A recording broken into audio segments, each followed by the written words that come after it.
Assalamualaikum warahmatullahi wabarakatuh. Saya Abdi Kurniawan Pratama, NIM 2003060052 dari kelas PTNA. Di sini saya akan melakukan praktikum produksi ternak unggas, di mana jenis ternak yang saya gunakan yaitu ayam kampung jantan, dengan dosen pengampu Ibu Tati Fidianasari SPTMP. Baiklah, untuk yang pertama saya akan menjelaskan organ yang terdapat pada caput atau kepala. Yang pertama itu ada rostrum atau paru yang terdiri atas dua bagian, yaitu maksila, paru atas, dan mandibula, paru bawah. Selanjutnya ada nares, yaitu lubang hidung. Ini lubang hidung. Dan selanjutnya ada sera, jengger. Selanjutnya ada organon pisus, tutup mata, yang terdiri atas palpebra superior, kelopak atas, dan palpebra interior, kelopak bawah. Selanjutnya ada porus acousticus externus, yaitu telinga. Dan di antara caput dan trunkus terdapat cervix atau leher. Selanjutnya saya akan menjelaskan bulu. Bulu secara anatomisnya dibedakan menjadi tiga. Yang pertama itu ada plume, yaitu bulu kasar yang digunakan sebagai penutup tubuh. Pada plume terdapat tiga bagian. Yang pertama itu ada kuil, yaitu pangkal bulu. Ada racis, yaitu batang bulu, di mana pada racis inilah melekat vexillum. Dan yang ketiga itu ada pexillum. Pexillum yaitu bendera bulu yang melekat pada kanan kiri racis. Yang kedua itu ada bulu plumulae, yaitu bulu-bulu kecil halus yang tumbuh di bawah plume. Dan yang ketiga ada hiloplume, yaitu bulu yang hampir menyerupai rambut yang tumbuh di seluruh tubuh. Baiklah, selanjutnya bulu. Bulu berdasarkan letaknya dibedakan menjadi 5 bagian. Yang pertama itu ada tetrices, yaitu bulu yang menutupi badan. Yang kedua itu ada rectrices, bulu ekor. Dan yang ketiga itu ada remingges, bulu sayap. Dan pada remingges ini dibagi menjadi 3, yaitu remingges primer, remingges sekunder, dan remingges aksial. Dan selanjutnya itu ada parapterum, yaitu bulu pada bahu. Dan yang terakhir ada ala spuria, bulu yang menempel pada ibu jari. Baiklah, selanjutnya saya akan menjelaskan pada bagian ekstremitas posterior. Yang pertama itu ada femur, yaitu tulang paha. Ini tulang paha. Yang kedua itu ada patella, tulang lutut. Selanjutnya ada tibiotarsus, yaitu ini tulang depan atau tulang kering. Selanjutnya ada fibula. Fibula itu terletak pada bagian belakang tibiotarsus. Dan selanjutnya itu ada tarsometatarsus, yaitu pada tulang telapaknya sini, tulang telapak kakinya. Dan yang terakhir ada phalanges atau jari-jari pada ayam. Selanjutnya saya akan bagian-bagian atau organ-organ yang terdapat pada unggas. Yang pertama itu ada kor atau jantung, ada hepar atau hati, ada pulmo, paru-paru, ada gizzard atau empela, ada intestinum, usus, ada kantong empedu atau vesica pelia, dan ada ren, ginjal. Baiklah, selanjutnya saya akan menjelaskan sistem digestoria atau sistem pencernaan pada unggas. Pertama, makanan masuk melalui rostrum, di mana pada rostrum ini terdapat langit-langit atau palatum durum yang berbentuk segitiga, dan terdapat kelenjar ludah atau glandula salivarius yang berfungsi sebagai pelumas untuk memudahkan penelanan makanan. Selanjutnya masuk melalui paring. Paring merupakan tabung muscula membranosa yang mendukung sistem digesti maupun respirasi. Selanjutnya makanan masuk ke esofagus yang merupakan tabung muscola membranosa yang membentang dari pharynx menuju ventriculus. Selanjutnya, makanan berhenti di crop, di mana pada pemeriksaan ini makanan berbau sangat asam. Dan crop ini berfungsi sebagai tempat penyimpanan sementara sebelum ke gizzard. Di dalam crop menghasilkan enzim amilase dan petialin. Enzim ini bekerja untuk pencernaan karbohidrat. Di dalam crop inilah pencernaan karbohidrat pertama kali terjadi. Selanjutnya masuk ke dalam proventriculus, merupakan saluran kecil dan sempit yang berperan sebagai tempat antrian makanan sebelum menuju gizzard. Dalam proventriculus sudah terdapat enzim pepsin dan asam hidroklorin. Selanjutnya masuk ke dalam gizzard. Bentuknya bulat pipih dengan diameter kurang lebih 2 inci dan tebal 1 inci.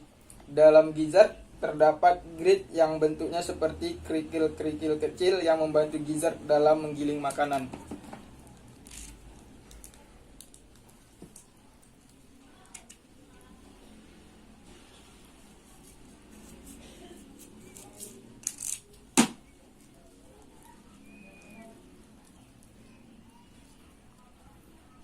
Terdapat grid atau yang bentuknya seperti kerikil-kerikil kecil yang berfungsi untuk membantu menggiling makanan.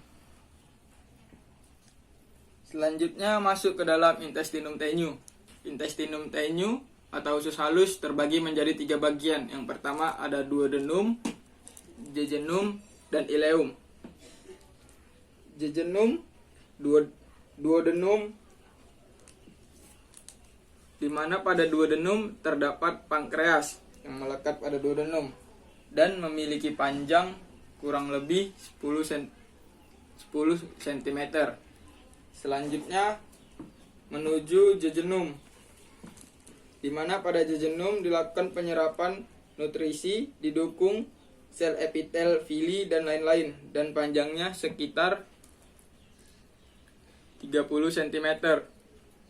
Dan selanjutnya ada ileum.